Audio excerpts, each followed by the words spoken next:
So next topic I want to talk about the Switch sales. So they have outsold their Nintendo Wii system in the The first couple. original Wii? The original Wii. The Nintendo Switch has outsold the original Wii in the first week or 5 days or whatever. Are you Um, sure they didn't add like a zero to that?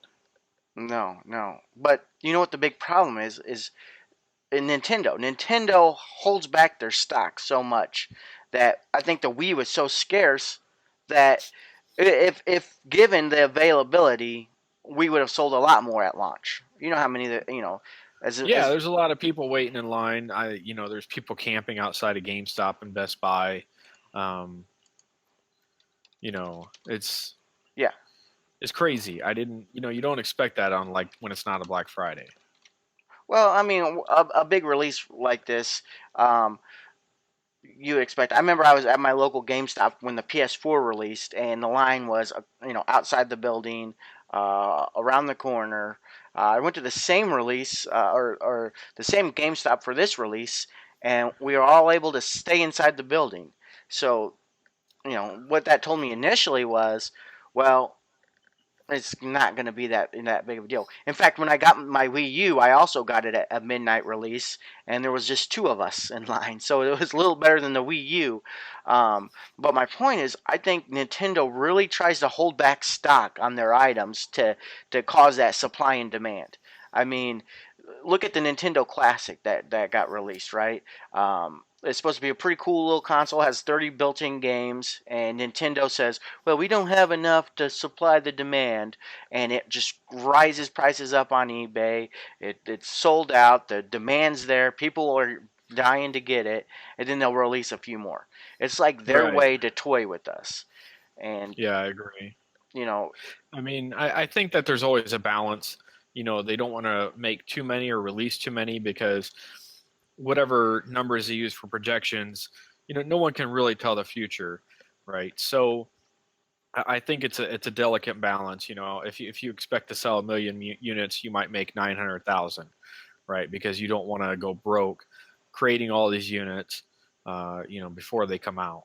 yeah. But this is Nintendo. This isn't a new company that's taken a risk. They're expected. They're forecasting a certain amount. They do this on purpose. It's not like this is in the late '90s when Sega Saturn said, "Hey, by the way, our system's out, ready for you guys to buy."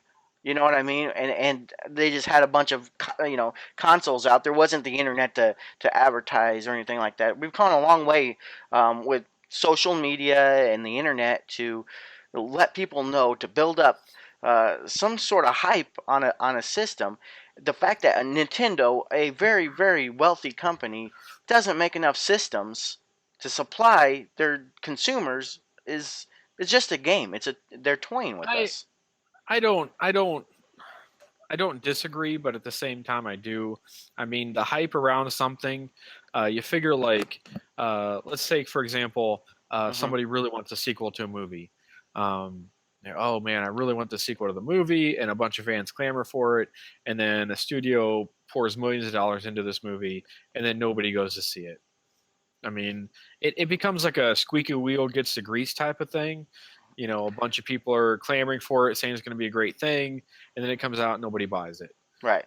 So as a company, and you see all this, uh, I mean, where do you draw the line? What is just a Right. bunch of fanboys that may want it but aren't going to buy it right away or can't afford it? Which is people that actually can afford the system and are going to buy it. Because this is an investment of money. I mean, Yeah. you know, Nintendo could theoretically go broke if they came out with the Switch, and even though there's a bunch of hype around it, nobody wanted it. Well, most companies could. I think Nintendo has enough stockpiled away. Uh, I think I read something like a couple years ago when the Wii U was doing so bad. They said that if the Wii U just continued to do what it was doing for like the next 10 or 15 years, Nintendo would be absolutely fine because they got so much money stockpiled. Whether that's true or not, I don't know.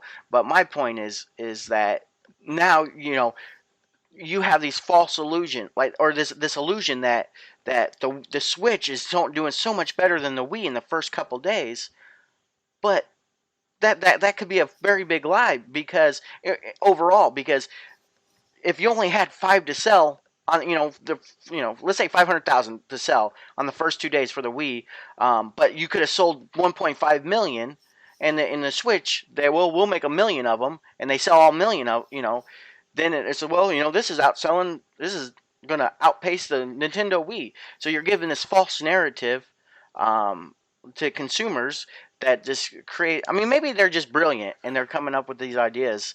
But they did the same thing at the end of the year with the Nintendo Classic. So Yeah, I mean, a lot of it is marketing, you know. I mean, but then again, too, if you're planning for the system to come out and you know that system has, let's say, a 5 year shelf life, hmm you know you've got 5 years to keep releasing systems, yeah, you know. So your first round, you know, maybe you haven't made enough, but you got 5 years to still catch up on those sales theoretically. yeah, yeah. So I mean, the facts are that the Switch is, so far sold more systems than the Wii U, or the Wii has, and Wii U, of course. Um, Right. and it's actually their number one top selling system in the first week or whatever, all time. So um, it's just crazy. But I think my point is those numbers are just a little bit false because of how Nintendo treats its hardware. So. So do you think? I mean, as a company, you know, do you think Nintendo should just make as many units as they can No, no. and then I just have a mean, bunch left over? well, Or obviously,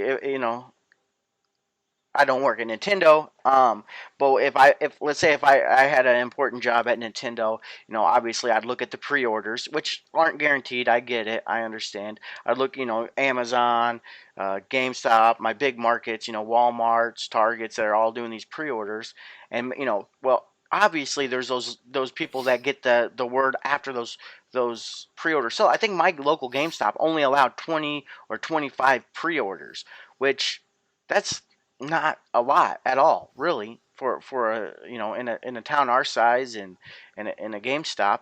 I thought, man, that's just very few. If you sell out, it'd be nice to know, hey, there's going to be more because Nintendo's going to know that they're going to eventually sell these systems. So have it, available up front. I'd rather take the risk, have them sit in stores for a little bit.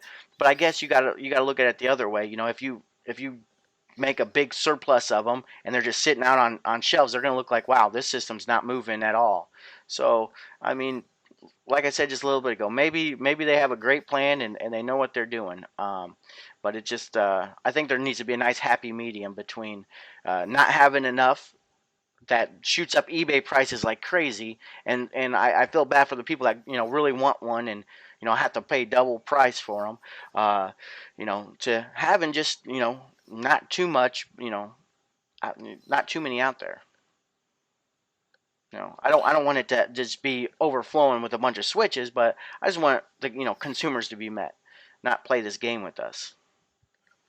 So I can agree with that. I think that I like your point too that PS4 kind of did the same thing.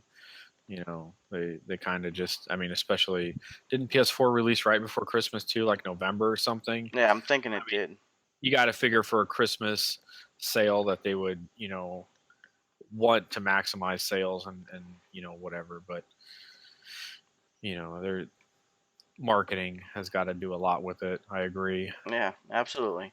But that's my rant. It's over. So good job, Nintendo. I think the Switch is great. I think it's a gaming system, not a multimedia system like everything else. So good luck to them.